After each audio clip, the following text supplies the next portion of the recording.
ভোটের ফলাফল প্রকাশ করা হয়েছে। বাকি ফলাফল জানার জন্য এলইডি স্ক্রিনের সামনে অপেক্ষা করছেন শিক্ষার্থীরা।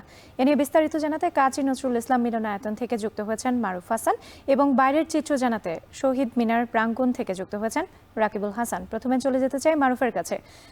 মারুফ, কয়েকটি হলের ফলাফল ইতিমধ্যেই প্রকাশ করা হয়েছে এবং বাকি যে ফলাফলগুলো রয়েছে সেটি কখন নাগাদ প্রকাশ করা হবে এবং কয়টি হলের ফলাফলের প্রকাশের বিস্তারিত তথ্য আপনার কাছে জানতে চাই।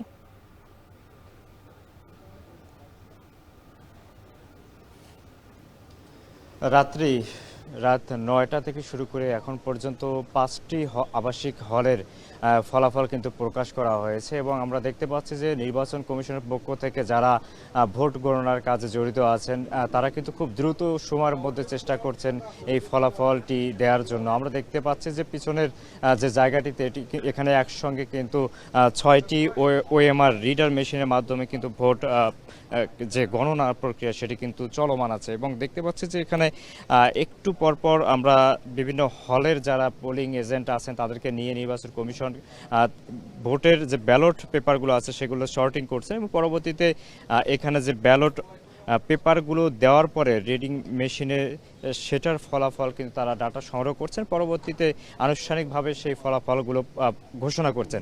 এখন পর্যন্ত বিশেষ করে রাজশাহী বিশ্ববিদ্যালয়ের আবাসিক হলগুলোর মধ্যে মেয়েদের যে ৬টি হল রয়েছে সেই ৬টি হলের মধ্যে 5টি হলের ফলাফল কিন্তু ইতিমধ্যে প্রকাশ করা হয়েছে। শেষের যে হলের ফলাফল প্রকাশ করা হয়েছে সেখানে রহমতুন্নেসা হলের সেখানে ছাত্র শিবির সমন্বিত শিক্ষার্থী জোটের ভিপি পদপ্রার্থী মোস্তাকুর রহমান জাহিদ পেয়েছেন ৬৩০ ভোট এবং ছাত্রদল সমর্থিত যে প্যানেল থেকে সেখানে শেখ নুরুদ্দিন আবির সে পেয়েছে ১৮৬ ভোট ভিপি পদে।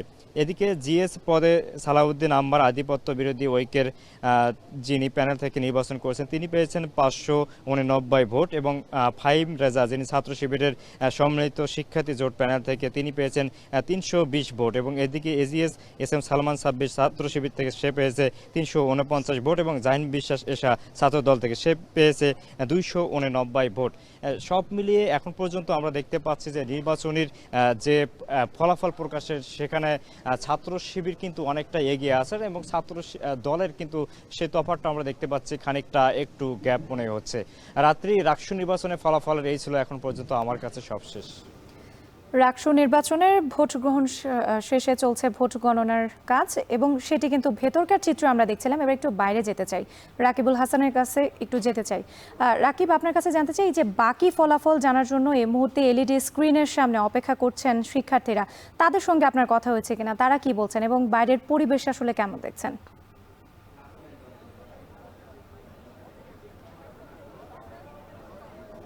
রাত্রি ৩৫ বছরের অপেক্ষা রাবিয়ানদের এবং দীর্ঘদিন পরে আসলে নানান কিছু উতরে রাকসু নির্বাচন এবং রাকসু নির্বাচনের ৭ ঘন্টার যে নির্বাচন প্রক্রিয়া সেটি শেষ হওয়ার পরে রাত যত বাড়ছে তত কিন্তু আসলে ফলাফলগুলো সামনে আসছে এবং এই যে ১৭টি হল সেই ১৭টি হলের মেয়েদের 5টি হলের কিন্তু ইতিমধ্যেই ফলাফল আমরা জানিয়ে দিয়েছি আপনাদের।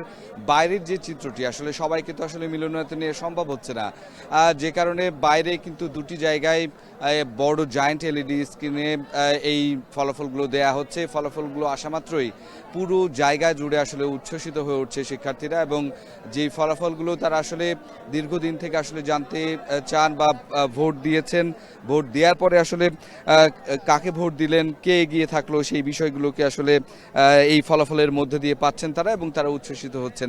এখানে বলে রাখি যে এখন আমরা যেই জায়গাটিতে আছি সেটি হচ্ছে বিশ্ববিদ্যালয়ের কেন্দ্রীয় শহীদ মিনার প্রাঙ্গণ। আপনি দেখবেন এখন কিন্তু ১২টা পেরিয়েছে, তারপরেও এখানে কানায় কানায় পূর্ণ, একটা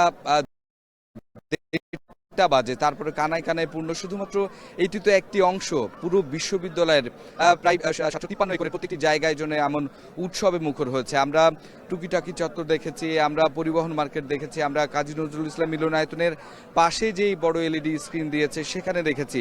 প্রত্যেকটি জায়গায় শিক্ষার্থীরা অপেক্ষা করছে একটি পূর্ণাঙ্গ আসলে রাকসু কারা আসছেন এবং তাদের আগামী দিনের নেতা কারা হচ্ছেন। বেশ 1 মাস ধরে যে প্রচারণা চলেছে যেখানে বলা হয়েছে যে প্রায় এই যে 29,000 শিক্ষার্থীর যেই প্রত্যাশা, সেই প্রত্যাশা পূরণের রাকসু হতে যাচ্ছে এবং যারা নেতৃত্বে আসবেন তারা কিনা বিশ্ববিদ্যালয়ের শিক্ষার্থীদের দীর্ঘদিনের যে সংকটগুলো সেগুলো সমাধানে কাজ করবেন, সেই নেতৃত্বকে বেছে নিয়েছেন আজকে তারা। কারা সেই নেতৃত্বে আসেন সেটি দেখার অপেক্ষায়, সেই উচ্ছ্বাসে তারা কিন্তু এই এলইডি স্ক্রিনের সামনে বসে আছে এবং তারা শেষ পর্যন্ত থাকবে বলে এখানে আমরা সকলের মধ্যে সেই প্রত্যয় দেখছি। তো রাত্রি এই ছিল রাজশাহী বিশ্ববিদ্যালয়ের এই শহীদ মিনার প্রাঙ্গণ থেকে আমার কাছে সর্বশেষ খবর। রাকসু নির্বাচনের ভোট গণনার কাজ চলছে, সেখান থেকে যুক্ত ছিলেন মারুফ হাসান এবং রাকিবুল হাসান।